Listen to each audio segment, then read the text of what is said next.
Are we ready? Good.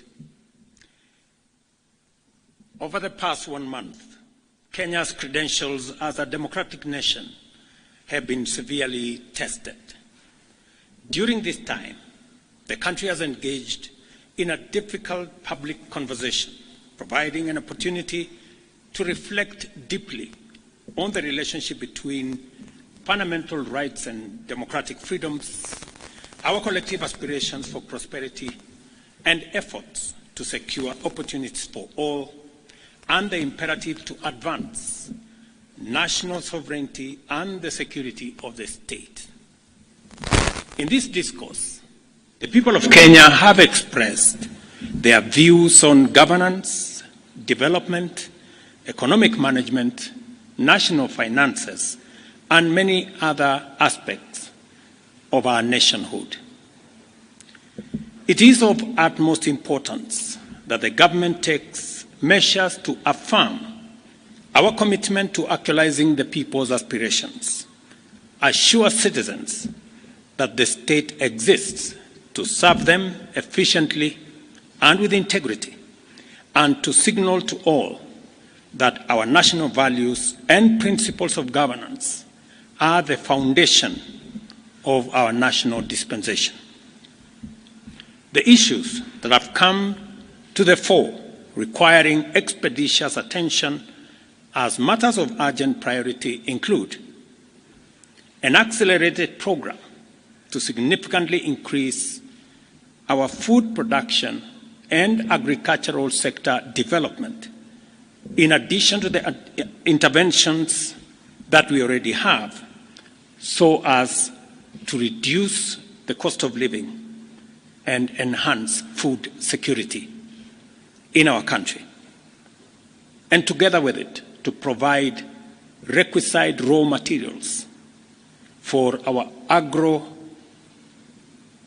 value addition, our manufacturing, and our industrialization agenda.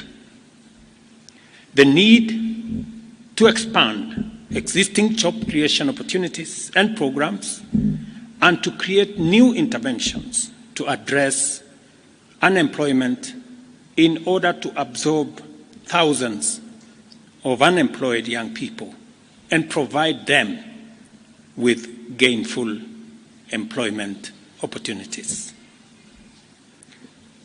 The necessity of a public conversation on innovative, prudent, transparent, and accountable use of public resources, along with people-friendly mechanisms for domestic resource mobilization and reducing public expenditure in a manner to make sure that we live within our means.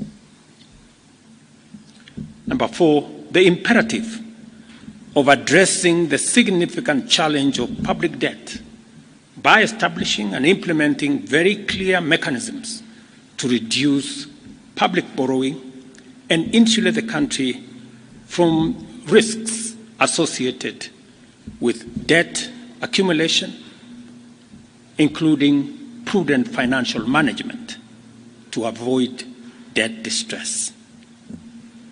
The importance of constituting a more inclusive government that unlocks the potential of citizens from all sectors to drive our national transformation and our unity. I gave the nation my undertaking to reflect at length on these issues that have been brought into sharp focus by the people of Kenya.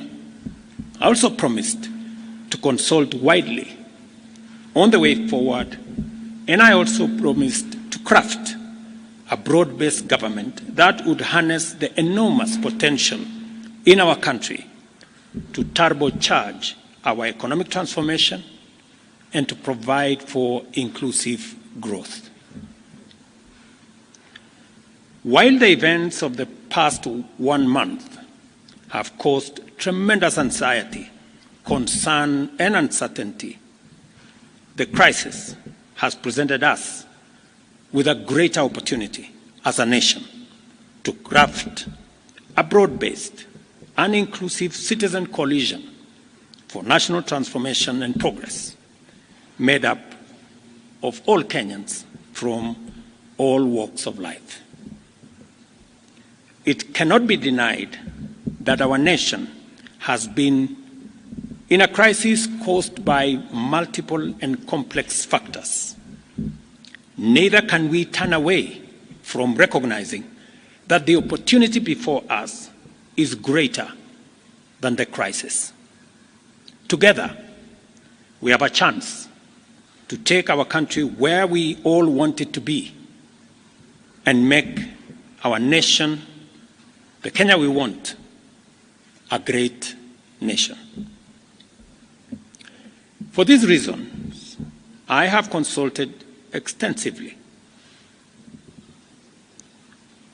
on one, the need to enhance, broaden, and deepen the national economic turnaround plan set out in the bottom-up economic transformation agenda to incorporate a wider range of ideas, programs, and interventions that will facilitate job creation, robust debt management, enhanced transparency and accountability in the use of public resources, and enhance domestic resource mobilization and optimize public expenditure in a manner that gives all of us a chance to live within our means.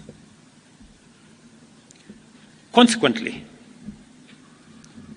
I have started the process of forming a new broad-based cabinet to assist in driving the urgently needed and irreversible transformation of our country. I nominate the following first batch of 11 individuals for consideration and approval by the National Assembly for appointment as Cabinet Secretaries and Attorney General. Ministry of Interior and National Administration, Professor Kithure Kindiki.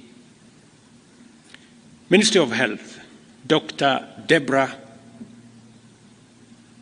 Mulongo Baraza. Ministry of Lands, Public Works, Housing, and Urban Development, Alice Wahome. Ministry of Education, Julius Migosi Ogamba. Ministry of Defense, Aden Bare-Duale. Ministry of Agriculture and Livestock Development, Dr. Andrew Mwihia Karanja. Ministry of Environment, Climate Change and Forestry, Roslinda Soipan Tuya. Ministry of Water, Sanitation and Irrigation, Eric Muridhi Muga. Ministry of Roads and Transport, Davis Chirchev. Ministry of Information, Communication and Digital Economy, Dr. Margaret Nyambura Ndungu. Attorney General, Rebecca Miano. I am continuing to undertake consultations across the political divide on the balance of cabinet that I will appoint shortly. The consultations are at an advanced stage, and internal processes in various sectors are underway to facilitate my appointment of the balance of this cabinet. Additionally, I will be issuing next week a clear roadmap on the assignment that the new cabinet is going to have, with clear timelines and deliverables for us to harness the tremendous potential that exists in our nation and drive our country to greatness. Thank you very much, and God bless you.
providing an opportunity to reflect deeply on the relationship between fundamental rights and democratic freedoms, our collective aspirations for prosperity and efforts to secure opportunities for all, and the imperative to advance